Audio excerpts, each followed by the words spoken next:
दिग्गज एक्ट्रेस आशा पारेख ने कई सुपरहिट फिल्मों में काम किया। बहुत कम उम्र में ही उन्होंने एक्टिंग करनी शुरू कर दी। हाल ही में एक्ट्रेस 53वीं भारतीय अंतर्राष्ट्रीय फिल्म महोत्सव में शामिल हुई, जहां पर उन्होंने कई मुद्दों पर बात की। साथ ही उन्होंने अपने करियर के शुरुआती दिनों को याद किया और बताया कि उस वक्त वैनिटी वैन जैसी सुविधा नहीं होती थी और ना ही सेट पर कोई बाथरूम होता था। आशा पारेख ने कहा, मुझे याद है कि हमारे समय में वैनिटी वैन जैसी सुविधाओं का कोई कॉन्सेप्ट नहीं था।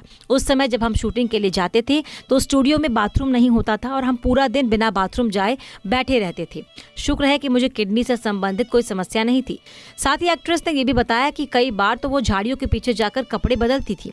इस दौरान एक्ट्रेस ने कहा कि उन्हें दुख होता है कि आजकल महिलाएं अपने पारंपरिक कपड़ों को छोड़कर शादियों में वेस्टर्न आउटफिट चुनती हैं। इस बारे में बात करते हुए एक्ट्रेस कहती हैं, जब से मैंने फिल्मों में काम किया है तब से अब तक सब बदल गया। जो फिल्में बन रही हैं मुझे नहीं पता, हम बहुत ज्यादा वेस्टर्न हो गए हैं। अब लड़कियां गाउन पहनकर वेडिंग में आ रही हैं।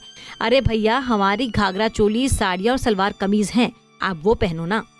आशा जी ने कहा कि लड़कियां जो भी स्क्रीन पर देखती हैं उसे ही फॉलो करना शुरू कर देती हैं।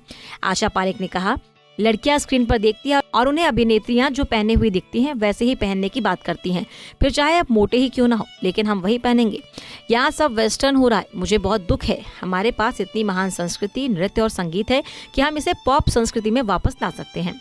इस दौरान आशा पारेख ने अपने और दिलीप कुमार को लेकर चल रही खबरों पर भी चुप्पी तोड़ी। दरअसल ये खबरें सुनने को मिली थी कि आशा पारेख दिलीप कुमार को कभी पसंद नहीं करती थी और इसी वजह से उन्होंने उनके साथ काम नहीं किया। इन खबरों का जवाब देते हुए एक्ट्रेस ने कहा, 4-5 साल पहले लिखा गया था, मैंने उनके साथ काम नहीं किया क्योंकि मैं दिलीप कुमार को पसंद नहीं करती थी।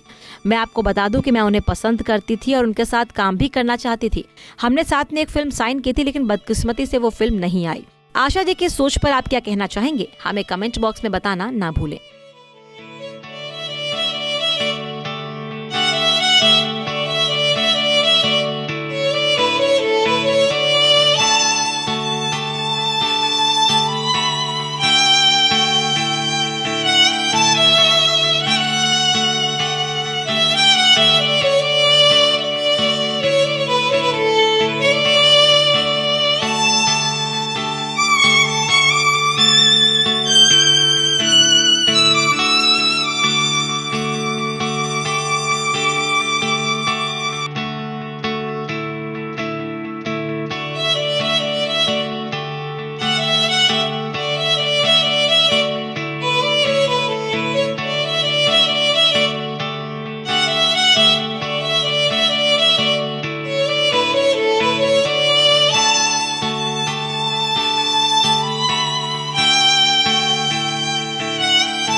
नारी से जुड़ी मोर अपडेट्स के लिए हमारे इंस्टाग्राम को फॉलो, फेसबुक को लाइक और यूट्यूब चैनल सब्सक्राइब करना ना भूलें।